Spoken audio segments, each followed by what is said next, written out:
Hello students, class 11 mathematics के सभी students का स्वागत है हमारे ऑनलाइन क्लास में। आज की क्लास में हम चैप्टर 12 समिश्र संख्याओं के अंतर्गत 12.4 एक्सरसाइज 12.4 के क्वेश्चंस को हल करेंगे। पहला प्रश्न है, निम्नलिखित समिश्र संख्याओं को ध्रुवीय रूप में निरूपित कीजिए। तो क्वेश्चन आईएमपी है, एग्जाम में अक्सर आता है। ठीक, तो ध्यान से देखेंगे। पहला प्रश्न है √3 प्लस आई। √3 प्लस आई, √3 प्लस आई को एक समिश्र संख्या के रूप में है, ठीक है, जिसको हमको ध्रुवीय रूप में निरूपित करना है। तो ध्रुवीय रूप निरूपित करने का मतलब एक विधि है, ठीक है। समिश्र संख्याओं को निरूपित करने का दो विधि होता है, एक ज्यामितीय निरूपण और दूसरा ध्रुवीय निरूपण। ठीक, ध्रुवीय निरूपण को त्रिकोणमिति निरूपण या त्रिकोण विधि भी कहते हैं, जिसमें हम त्रिकोणमितीय फलनों का प्रयोग करेंगे। ठीक है, देखिए √3 प्लस आई, √3 प्लस आई दिया गया है, तो इसे हम z के बराबर लेंगे, क्योंकि समिश्र संख्या को हम z से डिनोट करते हैं। तो z is equal to √3 plus i, जहां x बराबर क्या, √3 और y बराबर 1। ठीक, i के सामने कुछ नहीं है यानी कि 1 होगा। तो इस तरह से z मॉड ऑफ z निकालेंगे हम। मॉड ऑफ z बराबर √x² प्लस y²। ठीक, x² का मान √3 का स्क्वायर प्लस y² का मान 1 का स्क्वायर। ये रूट और स्क्वायर हटेंगे, 3 बस बचेगा, यहाँ पे 1 √4। यहां से r is equal to mod of z is equal to √4 का मान क्या होगा, 2 प्लस माइनस 2। ठीक, ये हो गया r का मान। अब हम अल्फा निकालेंगे, तो अल्फा इज इक्वल टू होता है tan inverse mod of y upon x। ठीक, तो alpha is equal to tan inverse y का मान है 1 और x का मान है √3। क्लियर? तो alpha is equal to tan inverse, देखिए मॉड को हटाएंगे तो 1 upon √3। Alpha is equal to tan inverse 1 upon √3 किसका मान होता है, tan 30 का मान होता है। ठीक, और tan 30 बराबर लिखते हैं हम tan π/6। क्लियर? इसलिए इसे हम लिखेंगे tan π/6। tan इनवर्स और tan साथ में, इसलिए वो कैंसिल हो जाएंगे, बचेगा केवल π/6। ये है अल्फा का वैल्यू। ठीक, आगे देखेंगे। अब हम निरूपित करेंगे त्रिकोणमितीय फलनों के रूप में।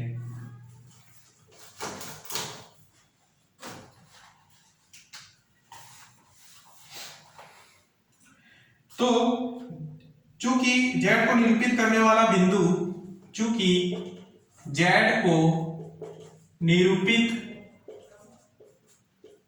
करने वाला बिंदु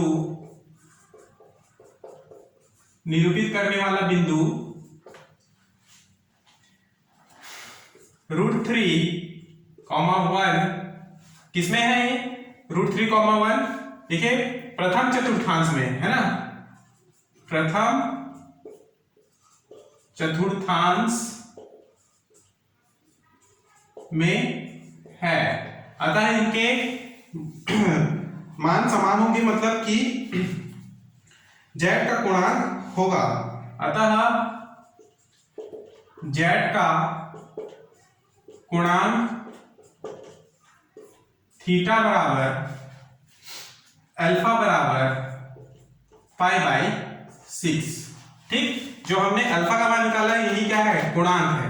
ठीक, और ये समिश्र संख्या z का गुणांक। ठीक, नेक्स्ट ध्रुवीय रूप। अतः अभीष्ट ध्रुवीय रूप है z is equal to r of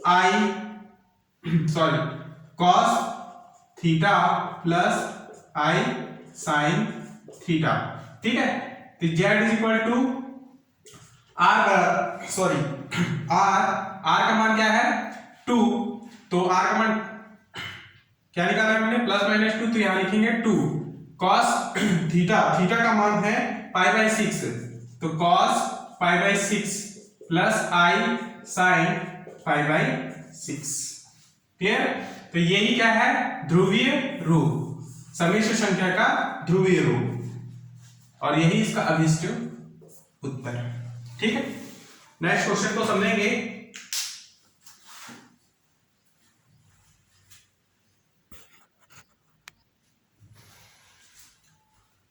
तो अगले क्वेश्चन को समझेंगे। क्वेश्चन नंबर 4 को समझते हैं। दिया है 1 माइनस आई अपॉन 1 प्लस आई, 1 माइनस आई अपॉन 1 प्लस आई का ध्रुवीय निरूपण हमको करना है। तो ध्रुवीय निरूपण के लिए माना z बराबर 1 माइनस आई अपॉन 1 प्लस आई। ठीक, तो उसके पहले आप इसे तिर्यक गुणा हर का परिमेयकरण कर ले, तो 1 माइनस आई अपॉन 1 प्लस 1 माइनस आई ये मिलेगा। ठीक, तो 1 माइनस आई का होल स्क्वायर अपॉन 1 माइनस आई का स्क्वायर प्राप्त हो। ठीक है, इसे a माइनस बी का होल स्क्वायर के रूप में विस्तारित कीजिए, तो 1 प्लस आई स्क्वायर माइनस 2 आई अपॉन 1 माइनस आई स्क्वायर। अब देखिए आई स्क्वायर इज इक्वल टू -1 होता है, तो यहां पर मान रखेंगे तो 1 माइनस 1 माइनस 2i अपॉन यहाँ पे 1 प्लस 1। ठीक, आई स्क्वायर का मान -1 है, तो 1 प्लस 1। तो देखेंगे 1 और -1 कटेंगे, -2i अपॉन 2 बचेगी, तो 2 और 2 कैंसल, -i केवल बचेगा।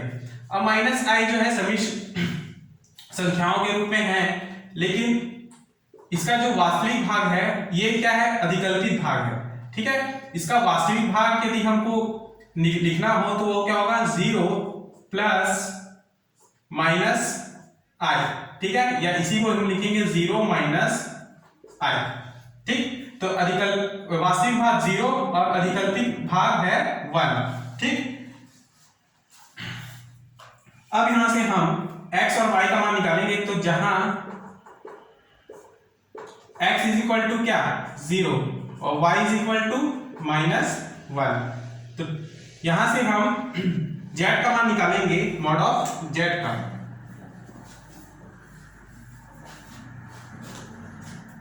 तो देखेंगे mod of z is equal to, mod of z क्या है r, मॉड ऑफ z बराबर √x² प्लस y²। x का मान 0 का स्क्वायर प्लस y का मान -1 का स्क्वायर, 1 का स्क्वायर यानी √1, तो r is equal to ±1 r प्राप्त हुआ। अब हम कोणांक निकालेंगे समिश्र संख्या का। ठीक है, तो उसके लिए सूत्र होगा tan inverse alpha is equal to tan inverse mod y upon x। ठीक, तो y का मान क्या होगा -1 और x 0। इस तरह से tan इनवर्स 1/0, अगर इसको आप मॉड से बाहर निकालें तो क्या हो जाएगा 1/0।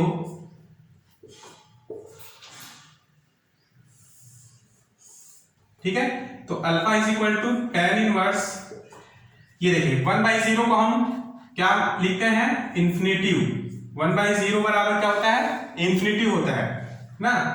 तो ये इंफिनिटिव tan के किस मान में आता है, तो tan 90 के मान में आता है, इसलिए हम लिखेंगे tan इनवर्स tan π/2, tan 90 को हम π/2 लिखते हैं, तो यहां से tan इनवर्स और tan हटेगा तो केवल π/2 बचेगा, और यही क्या है z का कोणांक। ठीक, तो बिंदु चूंकि बिंदु 0 -1 चतुर्थ चतुर्थांश में स्थित है।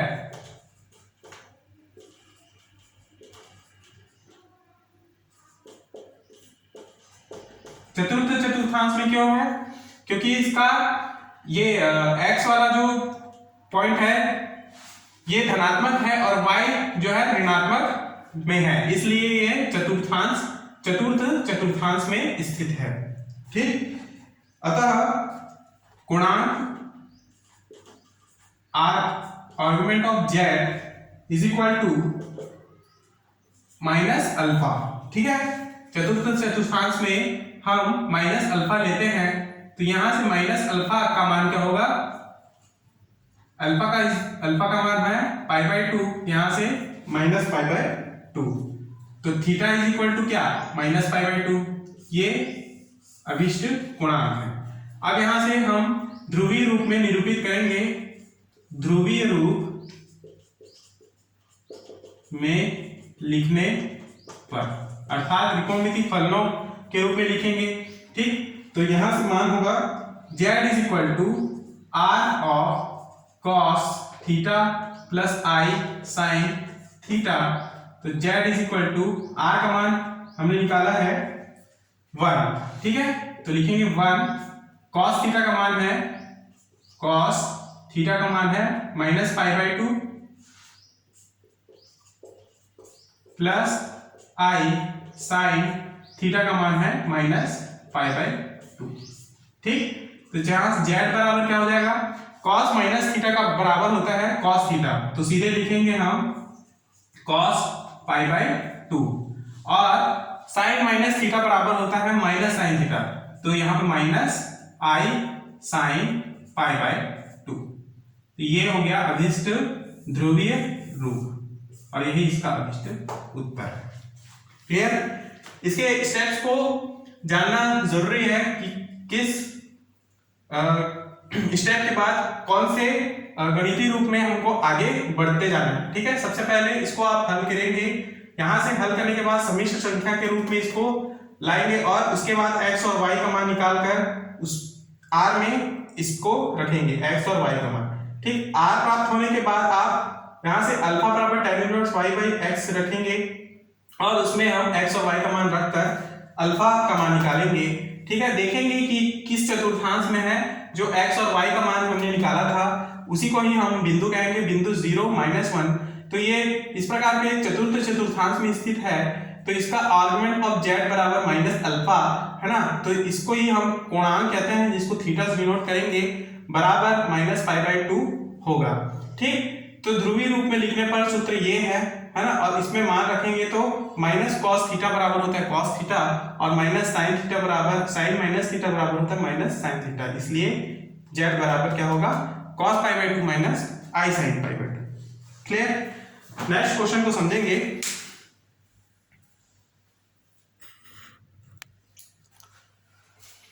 तो क्वेश्चन नंबर 12 को समझेंगे 1/1 + i। ठीक है, तो इसे भी हम इसी प्रकार से हल करेंगे, हर का परिमेयकरण करके लिखेंगे 1/1 + i into 1 - i upon 1 - i। ठीक, इसको हम डायरेक्ट x और y का मान नहीं निकाल सकते, इसको पहले हमको समिश्र संख्याओं के रूप में निरूपित करना होगा। ठीक है, इसके लिए 1 - i, इसलिए हमने इसको हर का परिमेयकरण किया है। ठीक है, तो यहां से 1 - i का स्क्वायर मिलेगा 1 - i अपॉन 1 + 1। ठीक, क्योंकि i स्क्वायर का मान -1 होता है, तो यहां से 1 - i अपॉन 1 + 1 2। इसको आप अलग करें तो 1/2 -1/2 i मिले।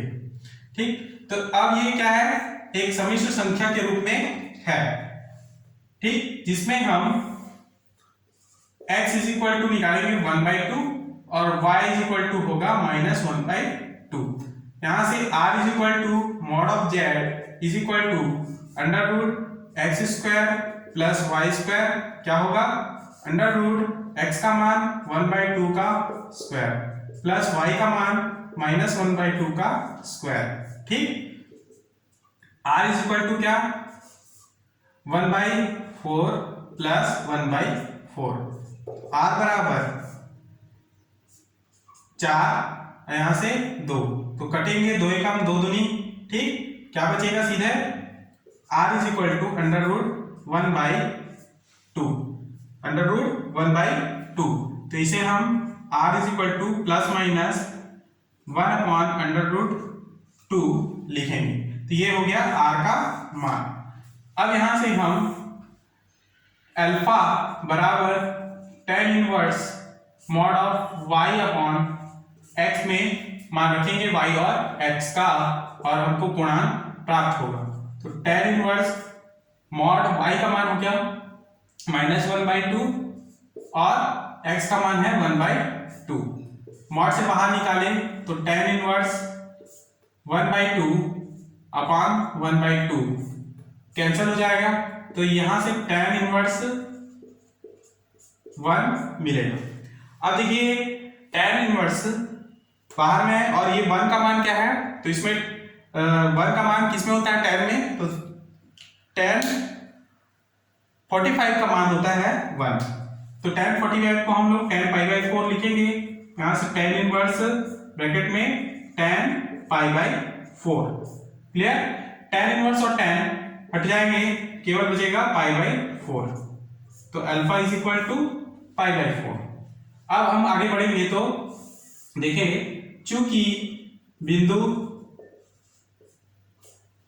x और y का मान क्या निकला है, 1/2 -1/2 कौन से चतुर्थांश में है, ठीक है, x जो है धनात्मक है और y ऋणात्मक है, तो ऐसी परिस्थिति में यह चतुर्थ चतुर्थांश में स्थित है। बिंदु 1/2 -1/2 चतुर्थ चतुर्थांश में स्थित है। यदि चतुर्थ चतुर्थांश में स्थित है तो argument of z is equal to -alpha. ठीक, तो आर्गुमेंट ऑफ z यानी कि एक पूर्णांक है, इसलिए इसको हम थीटा कहेंगे। ठीक है, और माइनस चिन्ह अल्फा की जगह में लिखेंगे π/4, तो थीटा यानी पूर्णांक का मान क्या होगा, -π/4। अब हम इसे ध्रुवीय रूप में निरूपित करेंगे। ध्रुवीय रूप में निरूपित करने पर, ठीक, तो क्या है, z बराबर r ब्रैकेट में cos theta plus i sin theta, clear. अब थीटा का मान रखना है, r का मान रखना है, तो z बराबर r हमने निकाला था 1/√2 cos थीटा यानी कि cos -π/4 plus i sin -π/4 bracket बंद। cos माइनस थीटा का मान मैंने अभी बताया था आपको कि cos थीटा होता है और sin माइनस थीटा बराबर माइनस sin थीटा होता है, तो z is equal to 1/√2 cos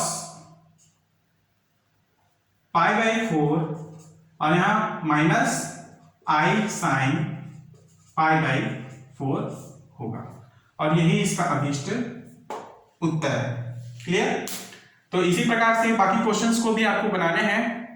ठीक, सभी क्वेश्चंस इसी विधि से ही बनेंगे, तो आपको इसको समझना है और कॉपी में तैयार करना है। ठीक, तो इसके आगे के प्रश्नावली को हम समझेंगे।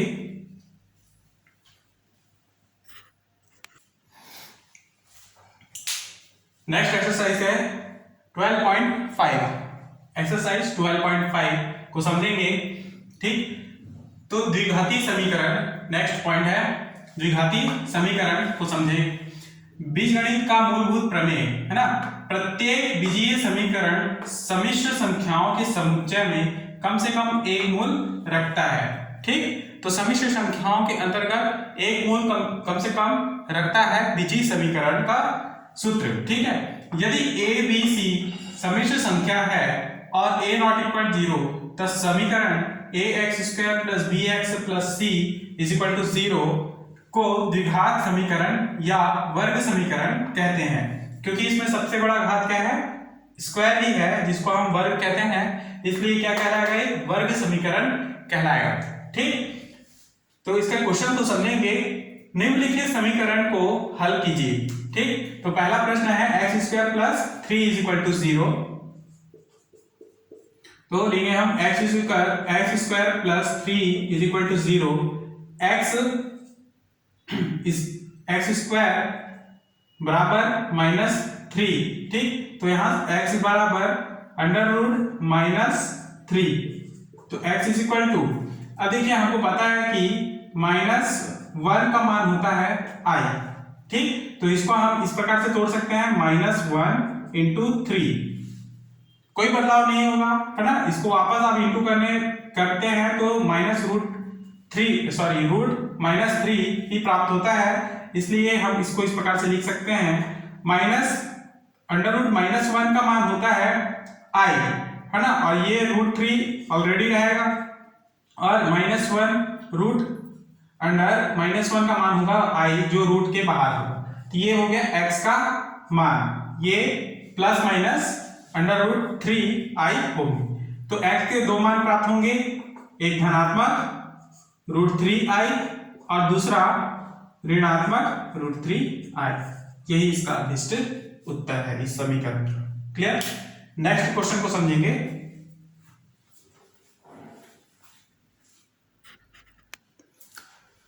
Next question number 2। समीकरण दिया हुआ है 2x² + x + 1 = 0। ठीक, तो दिया गया समीकरण है 2x² + x + 1 = 0। ठीक, तो इसको हम सूत्र विधि के द्वारा हल करेंगे। सूत्र विधि का सूत्र होता है x = -b ± b² - 4ac upon 2a। Clear, upon 2a। तो x -b का मान क्या है, यहाँ पर देखिए तुलना करते हैं तो -b क्या होगा, ये x के गुणांक होंगे। ठीक, x का गुणांक क्या है, यहाँ पर कुछ नहीं है, 1 है। ठीक, उसी प्रकार x² का गुणांक 2, जिसको हम a से डिनोट करेंगे, यानी a के बराबर लेंगे, और ये अचर राशि जो 1 है उसको हम c के बराबर लेंगे। यहां से a बराबर क्या, 2, b बराबर 1 एंड c बराबर भी 1 ही होगा। यदि आप मान रखते हैं तो यहाँ पे -1 ± √b² यानी कि 1 का स्क्वायर -4 × a यानी 2 और c यानी 1 अपॉन 2a, तो 2 × 2। x = -1 ±√1 - 4 दूनी 8 अपॉन 4। क्लियर। अब देखेंगे x = -1 ±√1 - 1 अपॉन 4 को आगे हल करें तो x = -1 ± √-7 अपॉन 4 मिलेगा। ठीक, यहां से x = क्या, -1 ±, अब देखिए ये पुनः उसी फॉर्म में आ गया है, जिसको हम लिख सकते हैं √7i। ठीक, √7i अपॉन 4। तो x = -1, और पहले धनात्मक चिन्हों को लेंगे। ठीक है, -1 √7i अपॉन 4, तथा दूसरा ऋणात्मक मान को लेंगे -1 फिर -√7i अपॉन 4। तो ये x के दो मान मिलेंगे। x के दो मान मिलने के कारण ही इसको हम द्विघाती समीकरण कहते हैं। ठीक है, या कह सकते हैं कि द्विघाती समीकरण में x के दो मान प्राप्त होने आवश्यक हैं। ठीक, नेक्स्ट क्वेश्चन को समझेंगे। Question number 4। क्वेश्चन नंबर 4 में दिया है x² + 3x + 5 = 0। ये दिया गया समीकरण है हम डायरेक्ट इसको हल करते हैं। यहाँ पर x ax square plus bx plus c से तुलना करते हैं तो यहाँ पर a बराबर क्या x, क्योंकि x स्क्वायर का गुणांक a है, यहाँ पर x स्क्वायर का गुणांक 1। उसी प्रकार से b बराबर क्या हो जाएगा 3, क्योंकि यहाँ x का गुणांक b और यहाँ x का गुणांक क्या है 3। c बराबर होगा 5। अब ये a b c का मान हम इस सूत्र में रखेंगे, x is equal to minus b plus minus under root b square minus 4ac upon 2a। Clear? मान रखने पर प्राप्त होगा माइनस b का मान 3 है तो minus 3 plus minus under root b square यानी कि 3 का स्क्वायर माइनस 4 इंटू a यानी कि 1 इंटू 5 यानी c अपॉन 2 इंटू 1। क्लियर? आगे हल करेंगे तो minus 3 plus minus under root 9 minus 4 पंचे 20 यानी 20 माइनस 20 अपॉन 2। ठीक है, तो x इज इक्वल टू हो जाएगा minus 3 plus minus under root minus 11 upon 2। तो x के दो मान मिलेंगे यहाँ पे। ठीक है, सबसे पहले इसके बाद माइनस 11 जो है माइनस 1 इंटू 11 करेंगे, यहाँ से क्या मान होगा रूट अंडर 11 i बाहर, ठीक, अपॉन 2। तो इस तरह x के यहाँ पर भी दो मान प्राप्त होंगे, minus 3 plus root under 11 i upon 2 comma minus 3 minus root under 11 i upon 2। तो ये भी क्या है द्विघाती समीकरण है और यह इसका अभिष्ट उत्तर है। ठीक, ये क्वेश्चन नंबर 2 और ये क्वेश्चन नंबर 4 का आंसर। नेक्स्ट क्वेश्चन को समझेंगे।